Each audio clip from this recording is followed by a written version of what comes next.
That's about me and my wife. Vegas, pre-kids. We would go to Vegas all the time, and we would just let loose and just have a party and some great nights. I remember, at our local bars up in Edmonton. One was called The Ranch. One country bar was called the Oil City Roadhouse. And I don't know, just what else? And you can drink when you're 18, right? So in Canada. So it was literally those days. The intersection of good drinks, good music, and good times. This is Hops and Spirits Bar Conversations. Boy, do we have a great episode for you this week. We chat with award-winning country chart-topping artist Brett Kissel. I swear I haven't had anything to drink yet today, but I digress. We got a great episode as we talk with Brett, how he came from a non-musical family to do some amazing things in country music. And for our tasting notes, we talk with UNspilt creator Leah Jean Shafer. It's kind of the shortened version of a bigger chat that we had with her. She has created the ultimate koozie, especially if you love getting out on the water, kayaking, canoeing, anything like that. This is perfect for you. And if you want to hear the full tasting notes with her, just click the link in our episode description and it'll take you right to it. But let's not waste any more time and get to the episode. And up next is our tasting notes with Leah Jean Shafer. Enjoy. Did you know Hops and Spirits is more than just this podcast?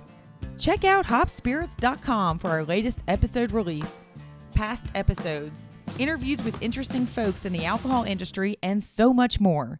Just go to hopspirits.com. Feel free to wait until this podcast is done. The creator of UNspilt, Leah Jean Shafer. Leah, welcome in. Thank you very much. It's great to be here. So along with nature, beer has been a lifelong love. Now, you kind of touched on this too, because you said, while you're out there enjoying nature, you would spill things because as you said, you like to be on the water, you like to be going about. And unfortunately for most koozies, they're meant to just keep something cold. Good luck holding it up anywhere else unless it's in your hand. So is that kind of what pushed you to create what became UNspilt?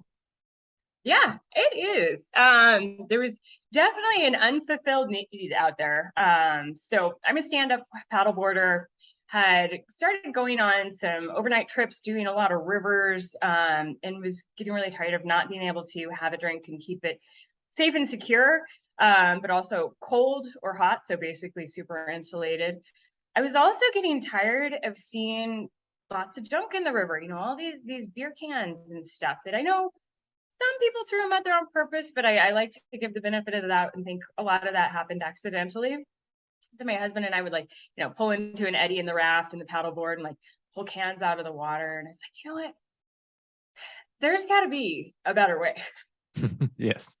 And so, yeah, that's when I started kind of messing around with some prototypes. I cruised on over to Home Depot, picked up some duct tape, some other steel plates, and basically cobbled together a prototype. At that time, I didn't think it was a prototype. It was just something so that I could take a beer on the river. But it worked. It had a magnet in it. It had some suction cups. It had at that point, just like a cheap foam koozie, but it kept a beer on a paddleboard through class 2 rapids, and people started noticing, and they're like, wait a minute, you just fell off, but your beer's on your board. And that triggered me to start thinking about developing it further, refining the design, and then eventually took about 8 years to get to the point where I actually had it out on the market because I wanted to share it with everybody else. I was going to say, how much fun was it being someone that loves science and loves nature to kind of work on something like that? I'm guessing though, 8 years, there's some frustration in there as well, but also a joy of being able to create something that you can share with others. Yeah, absolutely. I mean, it was fun. It's, about the journey, not the destination. And this is definitely been a journey, and some of it's fun because it's trying to get innovative and learning about magnets. I knew magnets were cool, but now I know way too much about pounds of force and different fields and things that were necessary to refine it to the degree that it is now. So it was definitely fun learning. There's been challenges. I went through the patent process. There's a happy ending. I actually just got my patent not too long ago. So yay. But that was definitely, there were some up and downs. It took about 3 years to get that secured. So So you just spent a little bit of time on just everything. Everything wanted to take its time. And for those that don't know what unspilt is, can you show it off and kind of like give us a little example of how it works? And when you say you fell off the board but the beer didn't, that literally means the beer koozie stayed on the board or whatever else you've got that you're enjoying the water or wherever. Yeah, absolutely. I actually had some friends who took it down the Grand Canyon this past year, and they had an 18-foot raft. Everybody on the raft, when they went over a wave, fell off. They have this great picture where, like, one guy's doing a backflip, his feet are up in the air, everybody else is pretty much in the water, and then sitting right in the middle of the raft is this beer that's completely secure. It's awesome. And I'm like, you guys didn't have to do that just for my marketing. Come on. And give them a little residuals, for using the photo, maybe an extra beer, Right. I mean, this one's worth like a 6-pack, I think. But it's basically this 2-part system. So here's a base. Just turn the logo up. So here's a base that has a very, very strong magnet embedded in it. On the bottom are some super special suction cups. They have this sticky, icky goo on them. So it's a patented polymer, and it sticks on like literally anything. I've got a little bit of diamond plate here. Like normal suction cups obviously wouldn't stick to diamond plate, but this does. Super solid, hold the whole board there. And then in the bottom of this koozie, I've developed a magnetic system that makes it stick on there, nice and solid. So this is actually a full can of water, so I don't want to spill it, but it does stick on there, nice and solid, won't knock off, but then you can grab it, like if you're paddle boarding and you need to keep your hands free, just toss that down there. Bada boom, bada bang. That's the unspilt. Make it fly. And there are other products out there that can kind of be similar or attempt to do the same things. How does unspilt differ from them, and what makes it so unique, besides just the ability to stick on extra surfaces that others may not? Right. Well, I'm gonna try not to name any names, but I did go out there and literally, because I didn't start out trying to make this. I went out and tried to buy one, and every single product that I could find, and still I buy everything that comes out and try it. I just love this stuff. It's so cool, and I like to see other innovation and stuff. But still, the bottom line is there is nothing that comes even close in ruggedness and reliability. There are some little things you can stick on the bottom of a can that'll help sort of keep your drink on a little better than if you didn't have it there, but none of them are going to stick as solid as this base. I designed this thing so that, like, literally the suction cups are so strong. I have to give a shout out to John Orban at Orban Designs. He's the mastermind behind the polymer and the suction cup, and we worked to develop this design for this particular application and make it like rugged AF, I guess you could say. and so does I guess for some that are thinking about, like, oh, okay, so I've got a couple different things that I don't want to put it on. How hard is it to get it off of there when you want to maybe move it from one board to the next, or from the kayak to the canoe or something like that? That's an awesome question. Because I have 3. No, now I have 4 boards. It's a little excessive, but when you love something, right? Exactly. So I wanted it to be something that you could easily like pick up off of one board, move to another, take it to the raft, go back into camp, stick it on the cooler. So that's the really cool thing about this patented polymer. It's removable and reusable, so you can pull it off. You can wash it if you get it dirty. So it's a number of times that will retain that stickiness. Eventually it'll wear out like anything. So I offer replacement cups and designed it so that it's really easy to just pop the cups out and replace them. But yeah, you can move it and reuse it as much as you want. I was gonna say, you answered the other question. Was obviously if you go in the water or you you come off and land in a place you're not supposed to, it could get dirty. So that's cool. So you have thought this through, is what I'm hearing, and you have thought of how to, if parts go bad, how to replace them. And it being a 2-part, you can have the koozie that if you were happen to something goes wrong with it, you could just get that part as well. Indeed. I should tell you about one other feature, and because thinking it through, I know, a lot of people like to have a canned beverage, and this lid will hold that in. But I like to take my coffee out, or maybe have a wine, or something on the rocks. And so I also wanted it to have an energy to accommodate that. And it has this, basically, it's like an adult sippy cup lid. So it goes on and it'll hold in whatever your drink of choice is. I love it. That is awesome. That is awesome. Because early morning you might not be cracking anything too hard open. You might need a little wake me up, and then later in the evening you can rinse out and go into something a little more ABV, so to speak. and for those that are looking for it, they can go online to the unspilt.com and purchase it there. And it's also available in stores in Colorado and Utah, I believe. Absolutely, and as well as Arizona. And the Bay Islands of Honduras. There's one nonprofit fly fishing organization that's brought a couple of them down there too. So we're international. I love it. So it's the worldwide headquarters, the international headquarters there in Denver. You can also find them on social media, the Unspilt on Facebook and the _Unspilt on Instagram. Check out Hops and Spirits on social media at Hops Spirits, all one word, on Instagram, TikTok, Facebook, and Twitter. You can also find Hops and Spirits on YouTube and at hopspirits.com. Joining us here on the Bar Conversations for our conversation, he's an award-winning chart-topping country artist. Please welcome in Brett Kissel. Brett, welcome. Hey, dude. How are you? I'm good. I appreciate you taking some time. I know you got busy days these days, and I appreciate you sharing a drink with me, even if it's midday. Well, you know what? My grandpa bear, he says, well, it's noon somewhere. He says, why wait till 5 o'clock? He says, it's noon somewhere. So I've got a few really good stories about throwing them back with some interesting people, and especially my family. We love to celebrate with a cocktail. So I thought this was the perfect conversation, perfect podcast. So thanks for having me. Yeah, absolutely. Now, I'm doing a little day drink with a little minor case rye out of Kentucky, which I don't know if you've got a drink with you, but if you don't, what's your kind of favorite drink or go-to drink?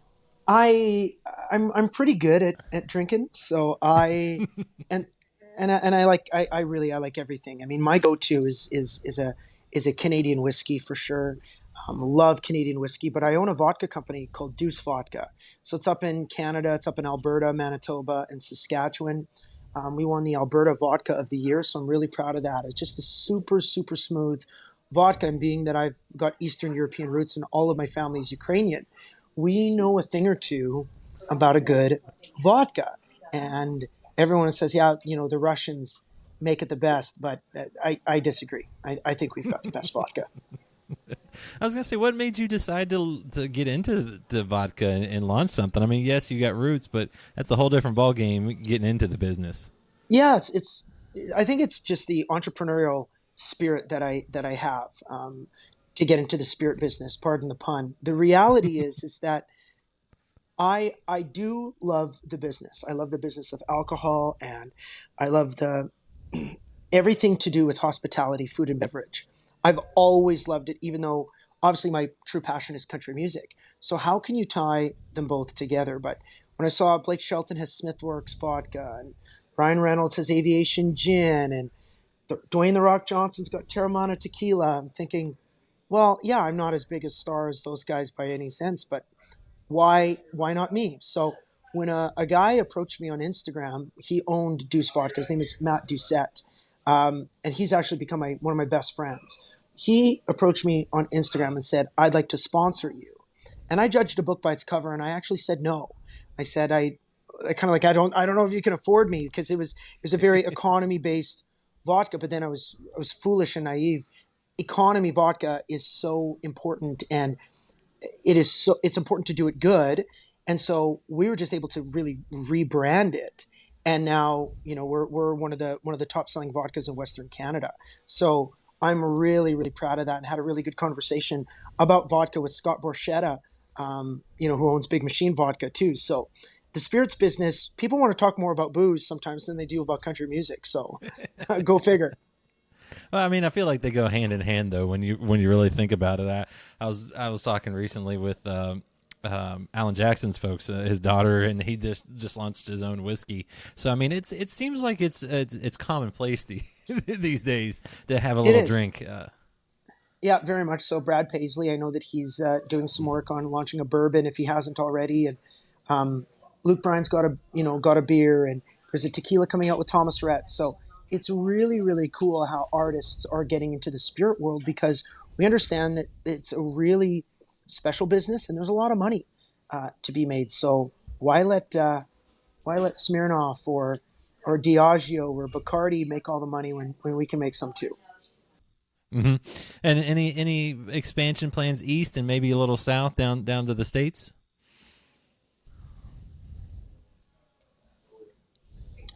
Yeah, very much so. We've had a really good conversation with a distribution partner in the United States to bring it to Oklahoma and Texas and Tennessee, Kentucky, California, New York, Florida.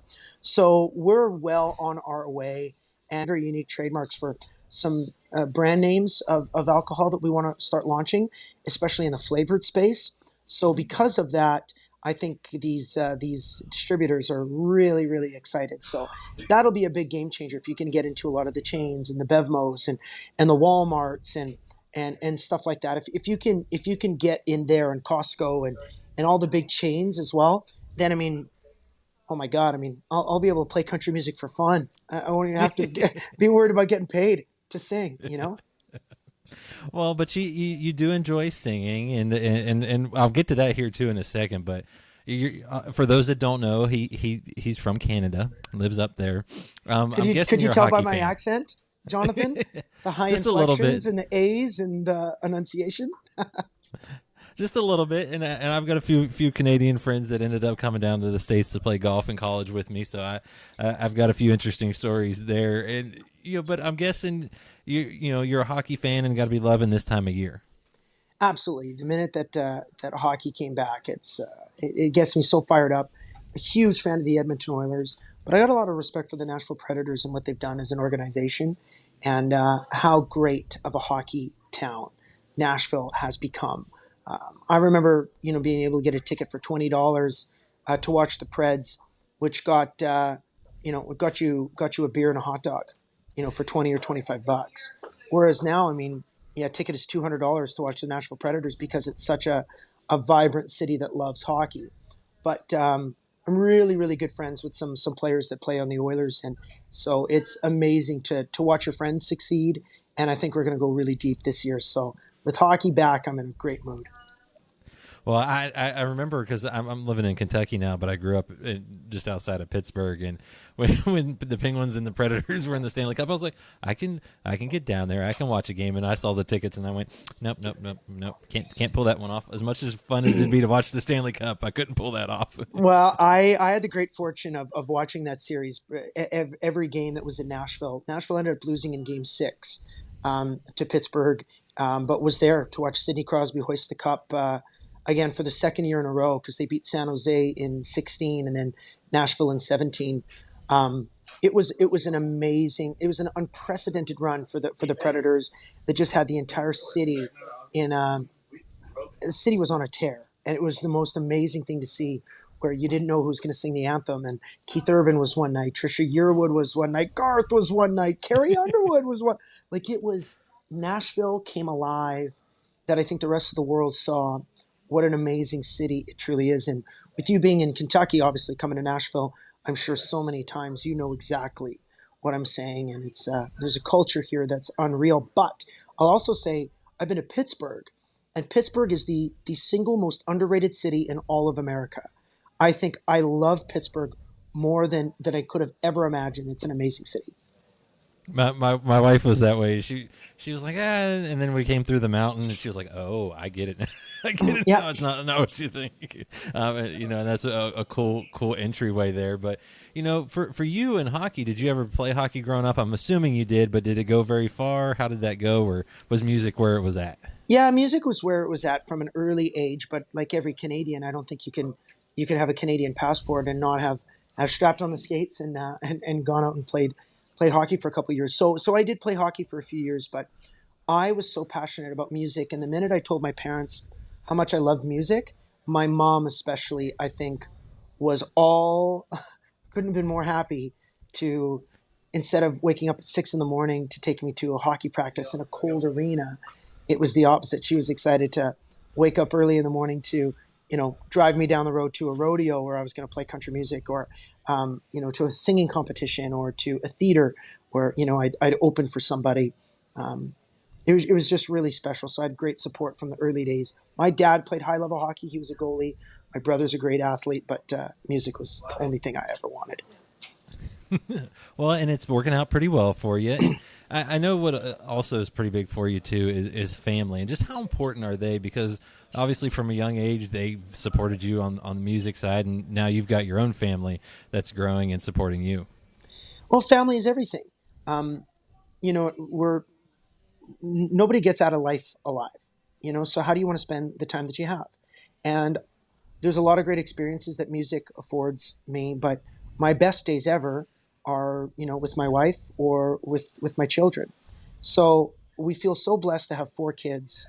We love our family so much. I love my kids more than words could ever express. And being able to bring them out and travel with them and spend all of this time together and learn and watch and experience, I feel like the luckiest dad in the world. So family is everything. It's indescribable, honestly, how much I love them. Well, and how have things changed for you? Because I know, and I'll probably mention this a little bit later, or even just now, you have a love of touring. I'm guessing with 4 kids now and being around them, they get to come to some, but I'm guessing you're not doing 112 stops a year. Yeah, true. In the early days, my daughters, I swear they, and honestly, I should get this verified, but I believe on 2 airlines, United and Air Canada, that they would have had to have been the youngest humans to ever have elite status or diamond status or whatever it would be on these airlines, because we would do over 100 flights a year per airline. So that would be what's called super elite status. So when you're 2 years old, you have to buy a ticket. And I'm thinking to myself, well, holy shit, how crazy is this that my daughter is 3 years old and she's sitting first class because of her status, and every lady at the airport knows my kids by name, and they get, 3 full bags at 70 pounds a piece. And yet all they want to do is bring a couple teddy bears and a carry-on because we're traveling all across the United States and Canada. It was really special for those years. But now that we have 4 children, it's very expensive, and it's a lot to travel. And it's not really our collective desire anymore to travel in that way, unless we're on a bus and we can really be together, because airline travel, it kind of sucks these days, and every second flight is canceled. So when I was on my own, or just me and my wife, yeah, no problem. Let's just sleep on the airport floor and we'll take the next flight. No big deal. We'll have a drink at the bar. Whereas now when you got little kids, it's not easy. So if we're not on a tour bus, I usually just head out and come home as quick as I can.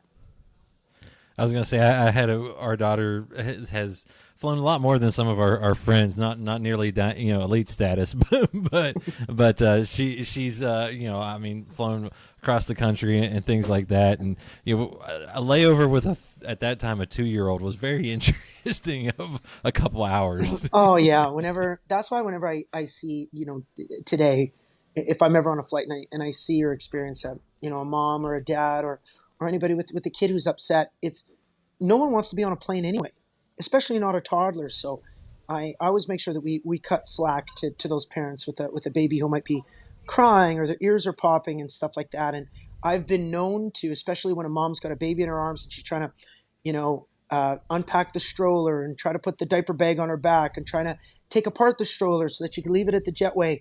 Like, I am the guy always who's like, if you need, I can help you. I know how every stroller works, or I can hold your baby.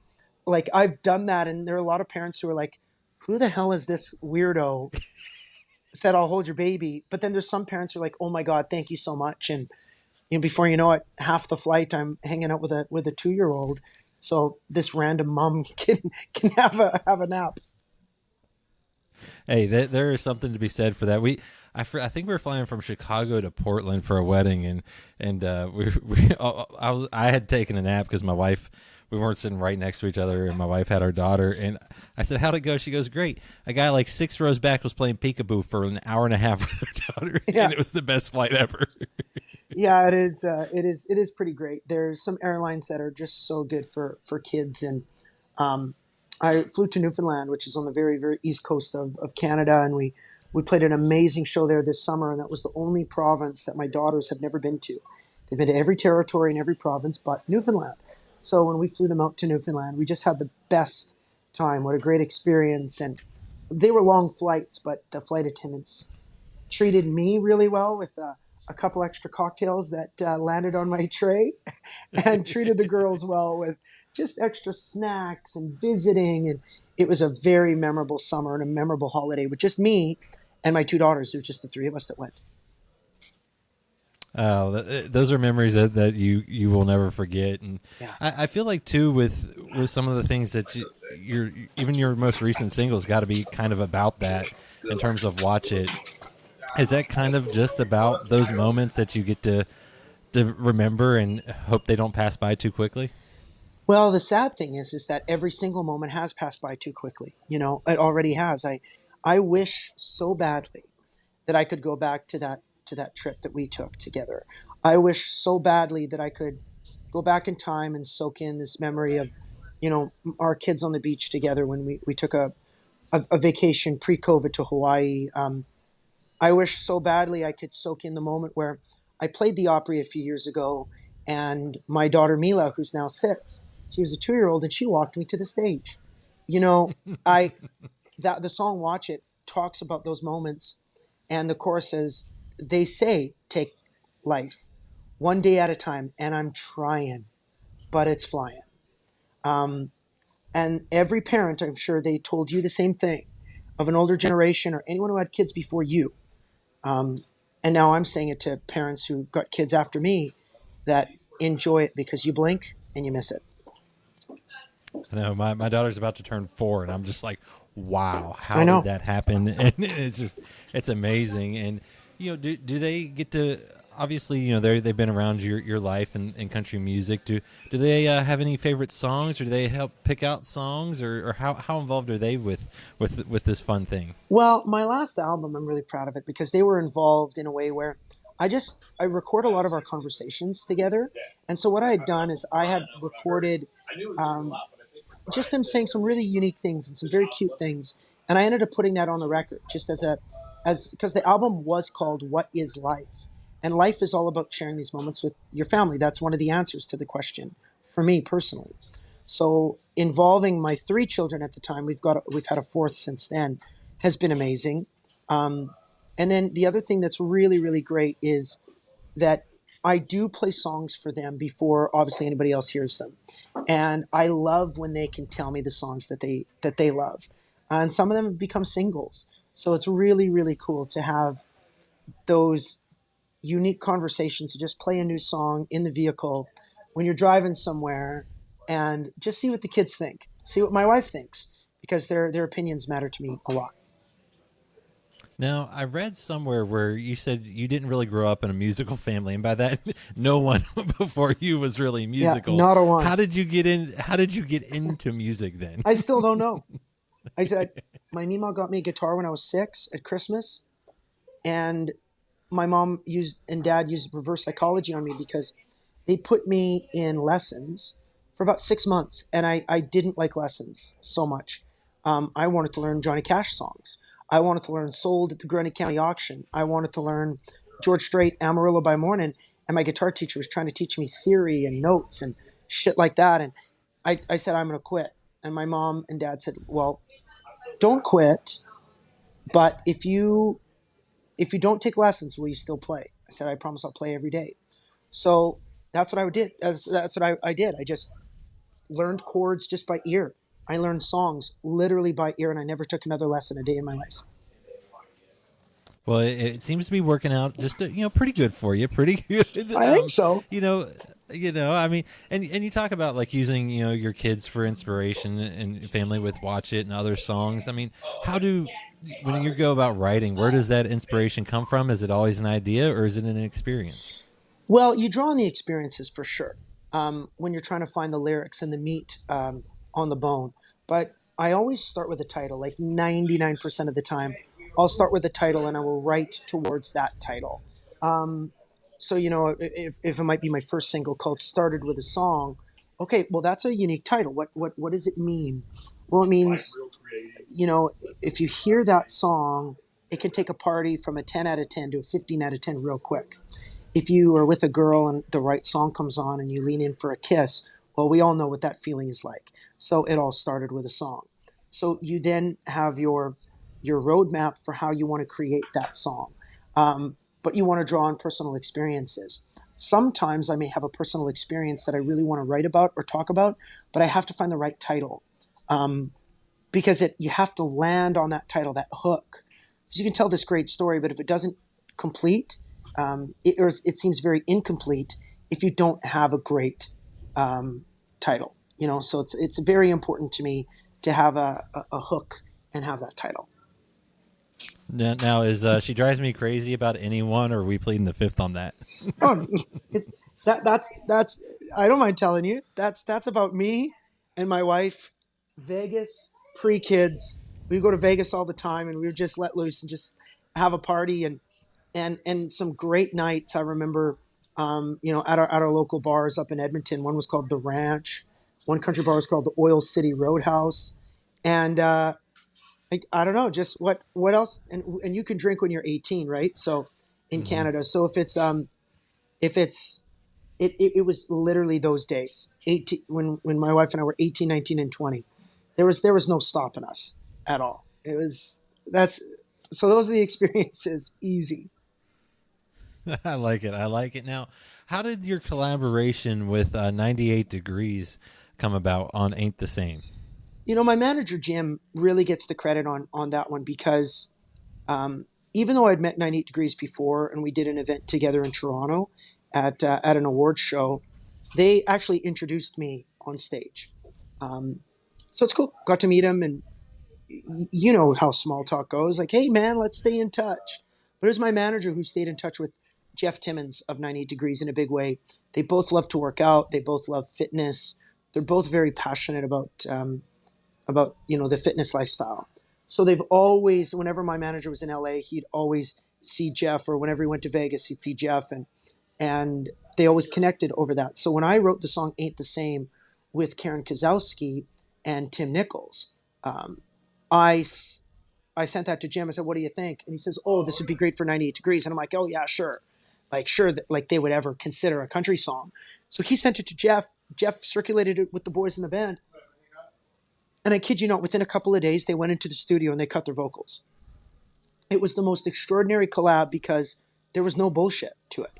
They loved the song, and they said, well, we'll figure out a royalty split. We'll figure out management shit later. They're like, we love the song, we're going in. And it was a really, really big song for us. We played it on the award show. It was the song of the night here at the Canadian Country Awards last month, and I just love it. And I love those guys. Now I got to ask, have they ever accepted your application to be in the group? I've asked them so many times, and I think if they had an opportunity to be with a lot bigger stars than me. So I realized very quickly that 98 Degrees works because it's for guys. 98 Degrees works because it's for handsome guys. And 98 Degrees works because it's for very talented guys. I don't really have a lot of talent. I'm not that handsome. And adding a fifth member makes them like Backstreet Boys and NSYNC, and they don't want that. So that was that. I've had to put that dream aside. Ah, darn. Maybe one day. Maybe one day. Yeah.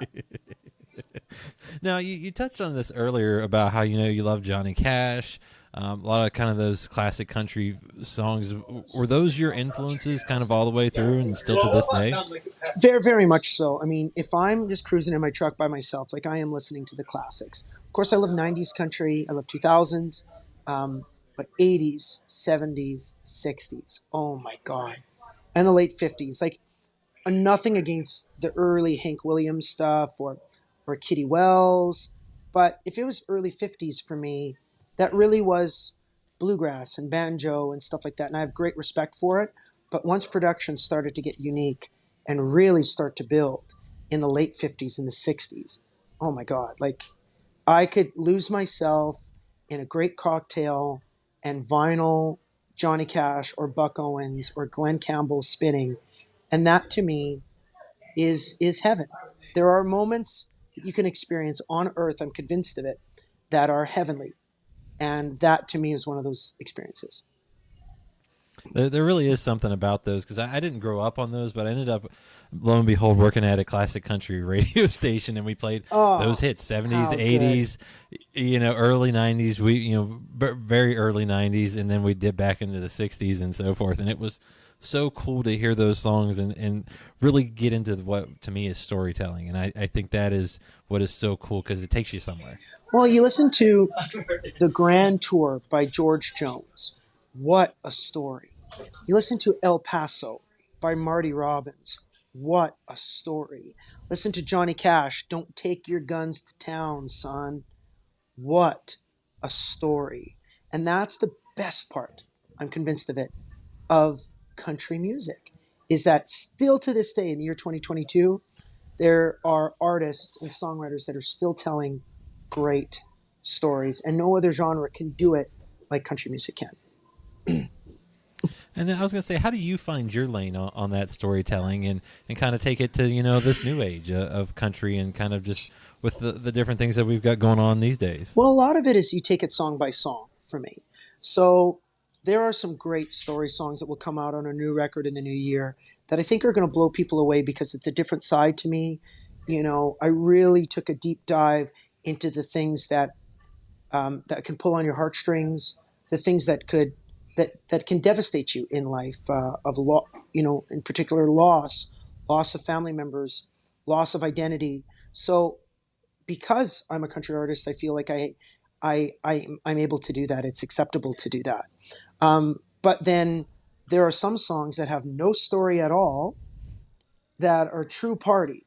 Like there's a bit of a story to She Drives Me Crazy, or a song I wrote called Raise Your Glass. But make no mistake, that song is meant to be cranked up live, where we, do like they do in Spinal Tap and crank it up to 11, and we just play it loud and proud, and it's all about a feeling. And the more you drink, the better this is going to sound. You know what I mean? So I make sure that I walk the line, and I have both aspects of that in my show, no matter where I'm playing and no matter who I'm playing for. Well, I was going to say, I mentioned it earlier, you love touring. I mean, you had 100 plus stops one year, kind of setting a record there. And what is it about going on tour and being on stage that you just love so much? Great question. And the quick answer to that is connection. Being able to connect with your audience on a one-on-one basis. And I feel that there is a one-on-one relationship, even if there's 1,000 people in a theater or 10,000 people in an arena.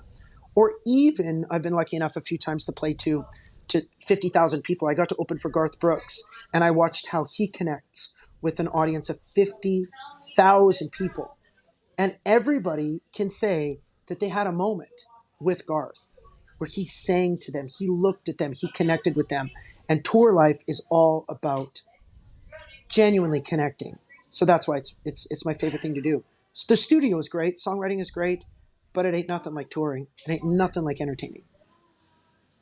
I was going to say, it's got to be pretty cool to have people singing songs back to you and knowing how much they just love what you're doing, because not every profession gets that feeling. Well, it's the best. It's instant feedback, which is so beautiful, and I'm so grateful for that. And even getting a chance to, you look at what you and I are doing right now, having these conversations with people, whether it be on FaceTime or face-to-face, this is genuine connection. We're talking about music. We're talking about something that on a Tuesday morning, a song didn't exist. And yet Tuesday afternoon, a song like Watch It has now arrived, and it's changed my life. I'm very, very grateful for that. And anytime I can talk about music, it's a welcomed opportunity. I was going to say, music and drinks are always a great conversation piece, and you've done pretty well too on the awards side, winning I think 3 Juno Awards, more than 20 Canadian Country Music Association awards, including I believe 4 Fan Choice, which has got to go a long way. Yeah, that one in particular, it's the best award because it's voted on specifically by the fans. So everything else is beautiful. Any other trophy that I've been grateful enough to receive has a very special place. in my heart, in my home, as part of my timeline. But when you win something that's voted on specifically by the fans, that you could take everything else away, but those ones, I almost want to be buried with them in the casket, holding on to them because they mean so much to me. Well, and I think the next goal is obviously to have the success everywhere, and getting to Nashville, kind of doing that thing there. How is that going for you, and where is that life at? Well, it's a very special segue because I'm currently in Nashville and things are going at a very fast pace and in such a great way, and I'm loving it so much. I'm reconnecting with Nashville.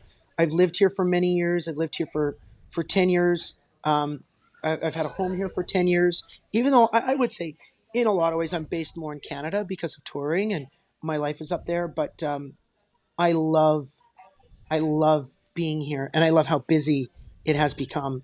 And that's why if you notice that I was looking over here at my manager, my issue was that I forgot that I did have another conversation on the docket that we've since pushed back. It's okay. We can continue for a little bit more, but it's really great to know that there's Americans like you who's in Kentucky right now talking about a guy from Canada on your show. I don't take that for granted. I'm really grateful for that. Well, and you've got some fun things also coming out because you're working so hard and working so much. You got some new music coming out in 2023. What can you say about that? Because I've heard it's a really cool project. Well, I think it's the most extravagant project I've ever done. Actually, I know that it is. And it's so big. It's a gigantic project that really shows the four key sides of who I am as an artist and as a man. And I have an internal compass that I've been getting to know a lot more over the past couple of years as I've done a lot more soul searching. And so this internal compass points in four different directions on any given day: north, east, south, and west.